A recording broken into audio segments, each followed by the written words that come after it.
ഇന്ത്യയുടെ പ്രതിപക്ഷ നേതാവ് രാഹുൽ ഗാന്ധിക്കെതിരെ ഇപ്പോൾ ഒരു കോടതി നോട്ടീസ് വന്നിരിക്കുകയാണ്. അദ്ദേഹം ഹാജരാകണം എന്ന് പറഞ്ഞാണ് കോടതി നോട്ടീസ് വന്നിരിക്കുന്നത്. ഗുരുതരമായിട്ടുള്ള ഒരു നോട്ടീസായി തന്നെ നമുക്കിതിനെ കണക്കാക്കാം. കാരണം നമ്മുടെ രാജ്യത്തിനെതിരെ അദ്ദേഹം പറഞ്ഞു എന്ന് പറഞ്ഞുകൊണ്ടാണ് കോടതി ഇപ്പോൾ അദ്ദേഹത്തിന് നോട്ടീസ് അയച്ചിരിക്കുന്നതെന്നാണ് മനസ്സിലാക്കാനായി സാധിക്കുന്നത്.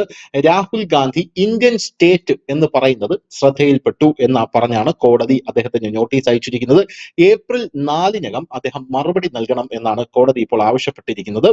ഉത്തർപ്രദേശിലെ സംഭാലിലുള്ള MP-MLA കോടതിയാണ് കോൺഗ്രസ് എംപിയും പ്രതിപക്ഷ നേതാവുമായിട്ടുള്ള രാഹുൽ ഗാന്ധിയുടെ പ്രസ്താവനയിൽ അദ്ദേഹത്തിന് നോട്ടീസ് അയച്ചിരിക്കുന്നത് എന്നാണ് നമുക്ക് മനസ്സിലാകുന്നത്.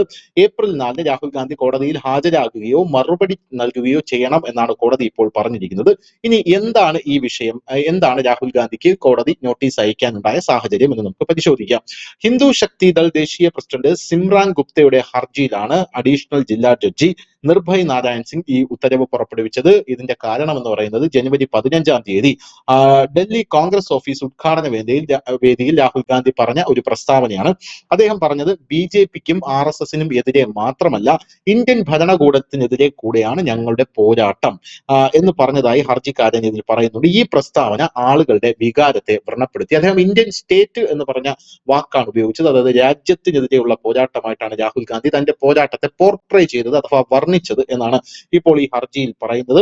സിമ്രാൻ ഗുപ്ത നേരത്തെ സംബാൽ ജില്ലാ മജിസ്ട്രേറ്റിനും പോലീസ് സൂപ്രണ്ടിനും പരാതി നൽകിയിരുന്നെങ്കിലും നടപടിയൊന്നും സ്വീകരിക്കാത്തതിനെ തുടർന്നാണ് ജനുവരി 23-ന് ചന്ദൌസിയിലെ സംബാൽ ജില്ലാ കോടതിയിൽ അദ്ദേഹം ഹർജി ഫയൽ ചെയ്യുന്നത്.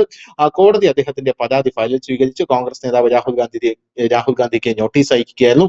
ഇനി കേസിന്റെ അടുത്ത വാദം കേൾക്കൽ കൃത്യസമയത്ത് നടക്കും. അതിൽ നിയമ നടപടികളുമായി മുന്നോട്ട് പോകും എന്നാണ് നമുക്ക് മനസ്സിലാക്കാൻ സാധിക്കുന്നത്. എന്തായാലും ജനുവരി 15-ന് ഡൽഹി കോൺഗ്രസ് ഓഫീസ് ഉദ്ഘാടന വേളയിൽ രാഹുൽ ഗാന്ധി നടത്തിയ പ്രസംഗത്തിൽ നമ്മൾ BJPക്കും RSSനും എതിരെ മാത്രമാണ് പോരാടുന്നത് എന്ന് കരുതരുത് എന്ന് പറഞ്ഞിരുന്നു. നമ്മുടെ രാജ്യത്തെ മിക്കവാറും എല്ലാ സ്ഥാപനങ്ങളും അവർ കൈയടക്കിയിരിക്കുന്നു. നമ്മൾ BJPക്കും RSSനും എതിരെ മാത്രമല്ല, ഇന്ത്യൻ സ്റ്റേറ്റിനെതിരെയും പോരാടുകയാണ് എന്നും രാഹുൽ ഗാന്ധി പറഞ്ഞിരുന്നു. ഈ പ്രസ്താവന അന്നു മുതൽ ഇന്ന് വരെ വലിയ വിവാദമായി തന്നെ തുടരുകയാണ്. News desk, news India Malayalam.